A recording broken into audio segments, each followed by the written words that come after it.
Assalamu alaikum wa rahmatullahi wa barakatuh. Welcome back, my dear friends, viewers of Ikra TV, to the second part of Real Talk. In the first part, we were talking about hate crime, and my two guests, Alison Lowe, who's the Police and Crime Commissioner for West Yorkshire, Deputy Mayor for West Yorkshire, and Paul Gianassi, the Hate Crime Coordinator for the National Police Chiefs Council, about hate crime and what is happening in hate crime.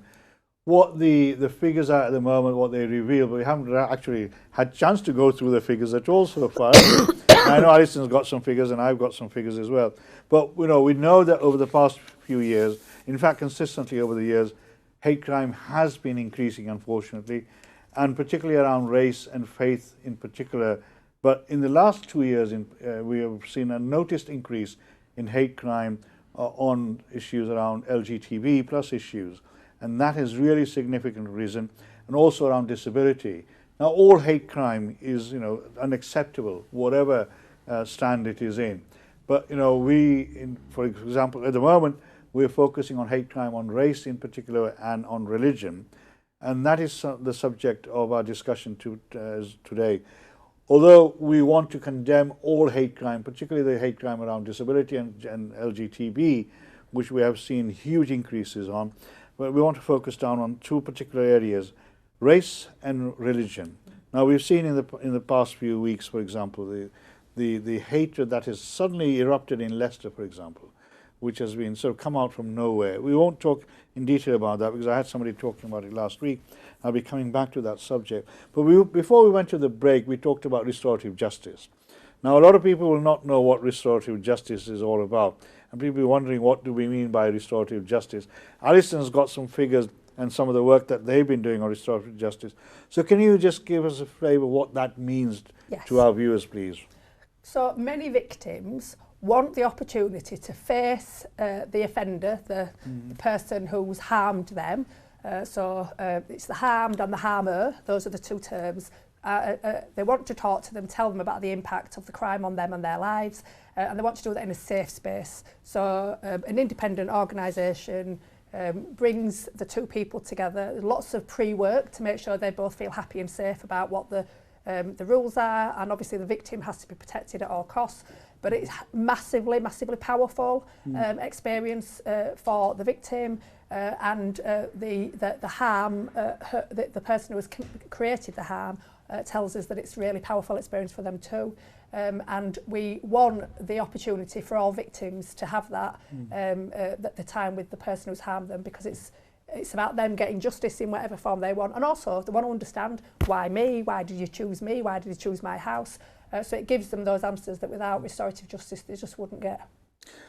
My understanding is the same, but also the slight sort of added to that is sometimes people, when they feel that they're not going to get the justice in court, or it's not going to go end up in a courtroom where they see justice being done, that they see restorative justice as one way of getting something back, in terms of justice for themselves.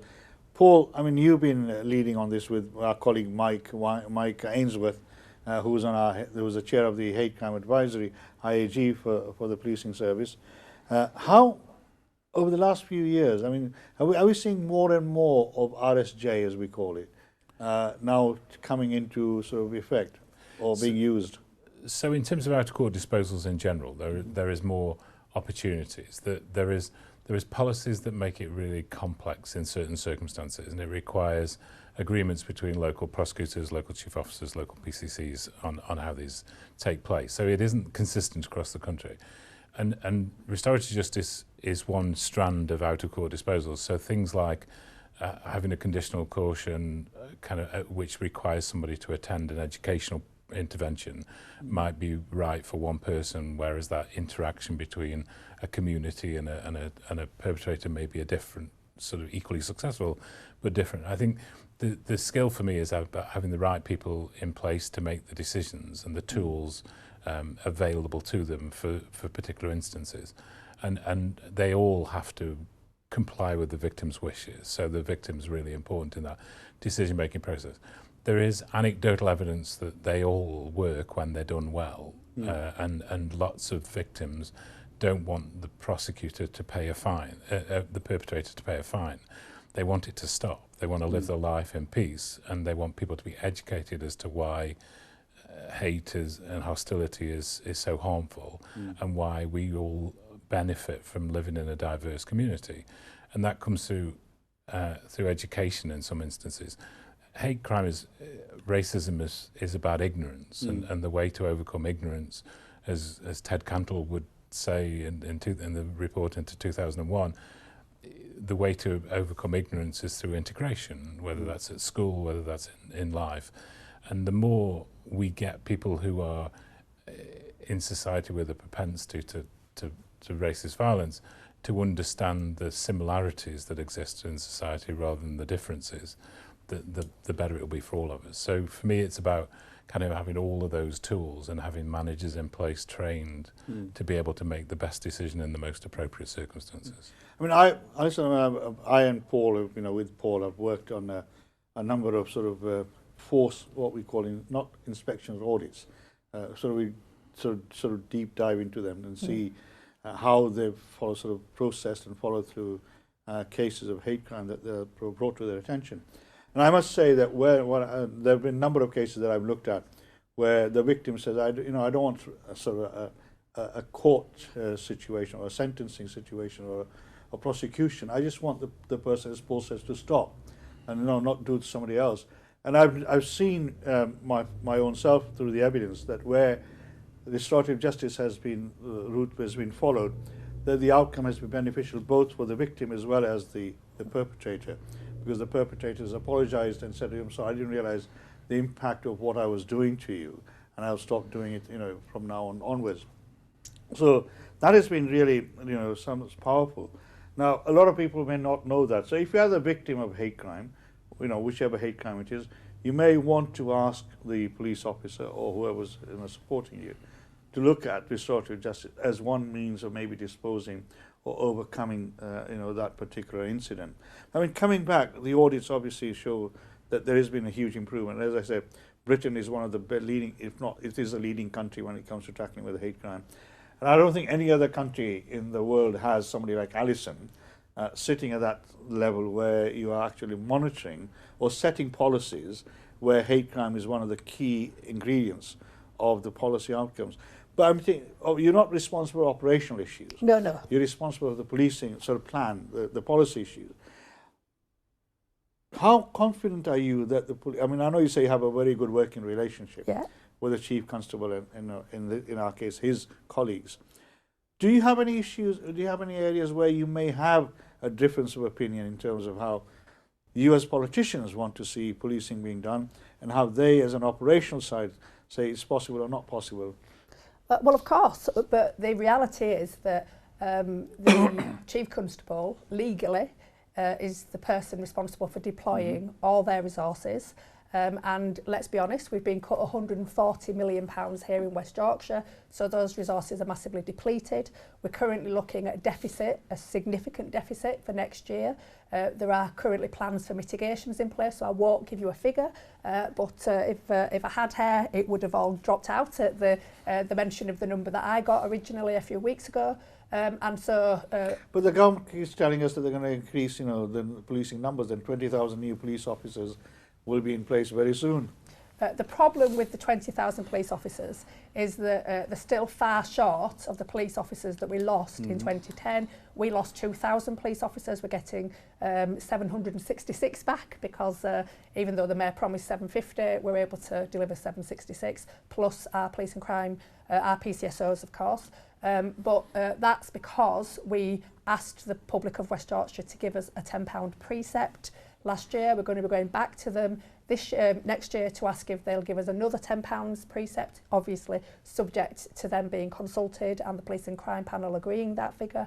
And that has subsidised the 750 officers that we've got from the government, because each person with the settlement that we get, bearing in mind we've got inflation and unfunded police pay and all the rest of it, we got £23,000 for each police officer, and it cost £26,500 to recruit a police officer, train them, give them all their uniform and their battle gear and all the rest of it. Are you hoping the new Prime Minister and whoever the new Home Secretary is is going to loosen the purse strings, or with the economic situation that we're in at the moment, it's going to get even worse. Exactly. It's highly unlikely that we're going to see more money, we're going to see less money, and we have no guarantees beyond April about the energy support. So the energy support that we've been promised is for the 6 months is £10 million. So if we don't get that next year, then that's 10 million just for the first 6 months. 20 million for the full year. That is the heating and the lighting of the police station and all the police services. Absolutely. And that's a cost that really we cannot bear without some really difficult decisions. I'm conscious of the time. I'm going to come back to another point. But staff recruitment, obviously recruitment is a massive problem, isn't there? And in terms of West Yorkshire, how are we doing in terms of recruiting people from the black minority ethnic community? So this is one of the Mayor's pledges, that not only would she recruit 750 officers, and she'll get 766, as I've just said, and all the PCSOs. We started with a baseline. She also said that she would have a diverse recruitment process. So we started at 6.3% of West Yorkshire Force's BME, shockingly bad, because even at that point, I think we're about 18.2% of the population. Latest census data, I think we're 22%. We haven't had it published yet, but it's low 20s.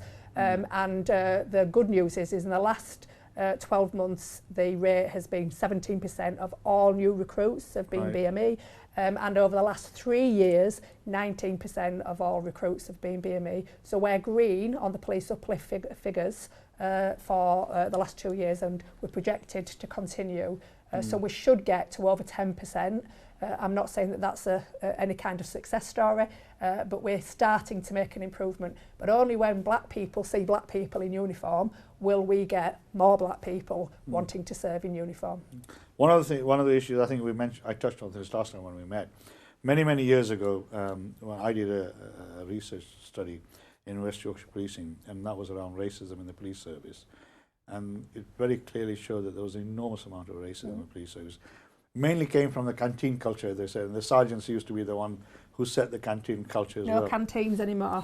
So there's no canteens anymore, is there? That's a long time. No. The sergeants were the most important people, which understandably they're leaders of the small group. I mean, how are you tackling if there's anything going on now, which, like every other institution, I'm sure is may be happening? So lots of great work going on. I'm actually mentoring a young South East Asian sergeant who's going to be starting in Bradford in January. She already works in another department. She's moving in January. So I'm really confident that if we're having sergeants like her, that the future is bright. We're doing lots of work on standards. The training has been improved, not just from the College of Policing, but the training that we get internally. Also, I work with Trinity University, who are the police education qualification framework delivery partner, so they do the training for new recruits. I meet them every quarter. I look at attainment gap, I look at retention for BME officers, I look at the quality of the EDI training. So I'm getting lots and lots of reassurance that the new people coming in are bringing the right values, the right training, the right understanding, and hopefully that will help to build a really strong inclusion framework foundation for policing in West Yorkshire. That's good. Okay, can I just turn to something else? I mean, recently people have said that the number of attacks on mosques and places of worship, particularly Islamic places of worship and institutions, have really shot up to 42% in the last 12 months. I mean, Paul, I know we don't have this disaggregated figures, do we, about when we talk about faith-based hate crime. And do we have figures which actually shows whether it's on person to person or on institutions? Or No, we've just got the total. So there was 42% of the religious hate crimes were anti-Muslim hate crimes. What we don't know is how many of those were Muslims, because we record based on the motivation, the perceived motivation of the perpetrator. So if the victim perceives it was anti-Muslim, if somebody came and wrote as the anti-Muslim graffiti on my wall, it would still count as an anti-Muslim hate crime. So we know that, for instance, after the horrible murder of Lee Rigby in 2013, one of the first person to be attacked in what they would call retribution attack was a Sikh man. So the average racists are by and large ignorant, and they wouldn't know the difference between a Sikh and a Muslim a lot of the time. Same thing happening in America as well. Although white people can be Muslims, let's get that straight. Anyone can be a Muslim. So consequently, the data is only indicative. So we know that anti-Muslim hate crime is the majority of the religious hate crime, or the biggest number of the religious hate crime at 42%. But we also know that most Muslims, excepting white Muslims, most Muslims are from minority ethnic communities as well.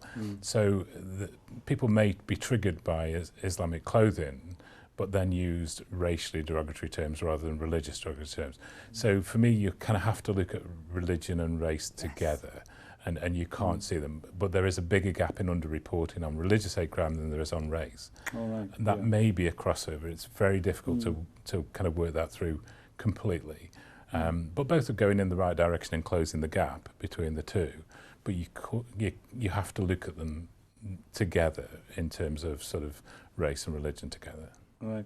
I mean, in terms of race, and religion, I'm presuming, although we may not have the figures available, the majority might be females who wear the hijab, for example, or the niqab, who might be the victims, because they're easily identified.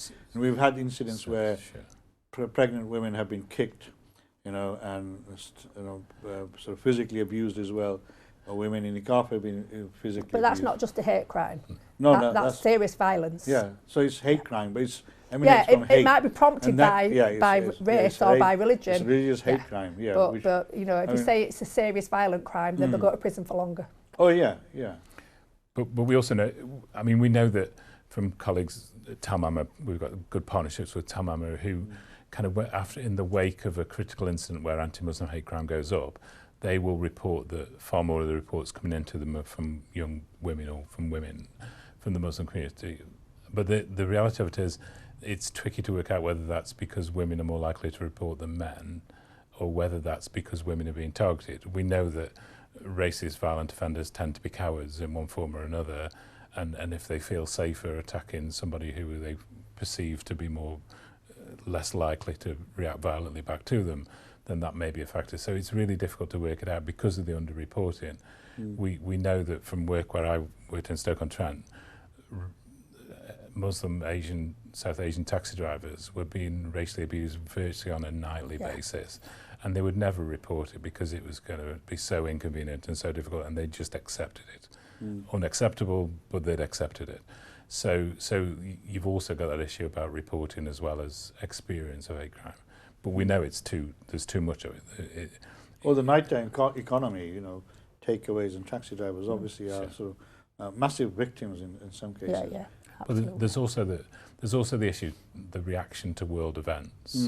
So you wouldn't condone, but you can kind of understand the human psyche that says when something happens bad, you attack the individual. As say, wouldn't begin to condone it, but you can understand how people get to that situation.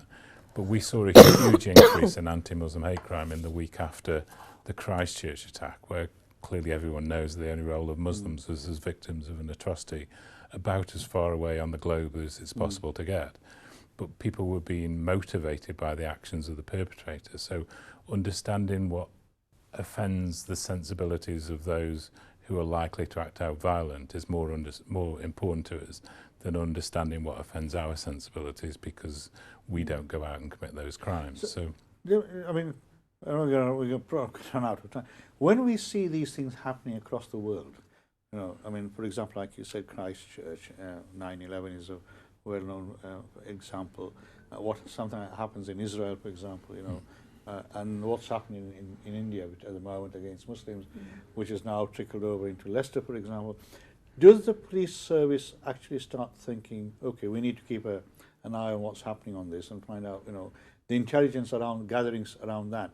Do they sort of go into overdrive to try and make sure that we have a better understanding of how that's likely to impact in the UK? So we've got significantly better than that over the last, since Lee Rigby's tragic murder in 2013.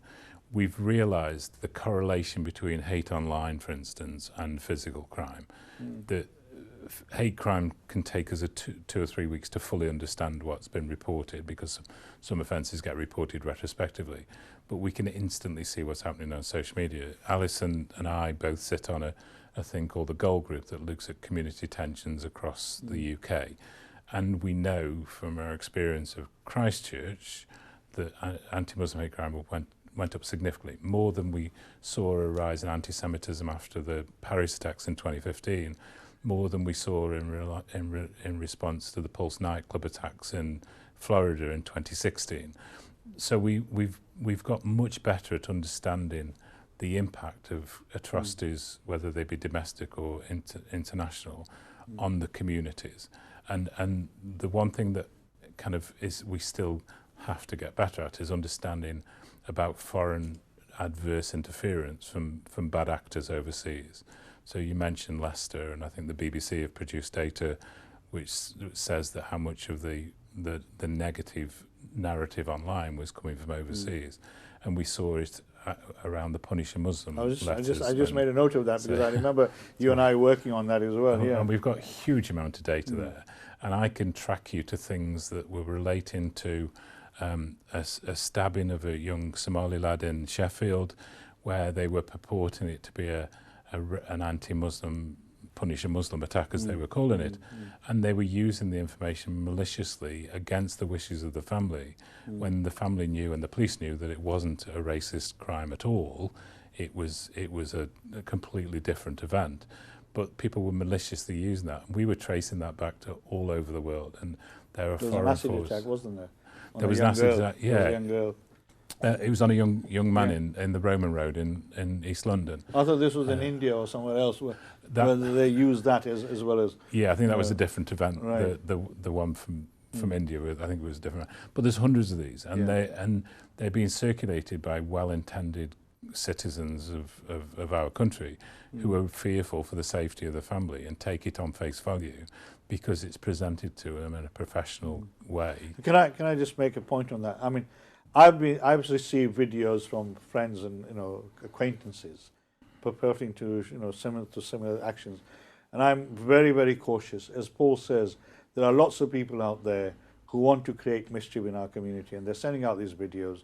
And it happened, as Paul says, with during the Attack the Muslim campaign that was launched in this country. Fortunately, it didn't amount to much, but a lot of people have become sort of susceptible to these things.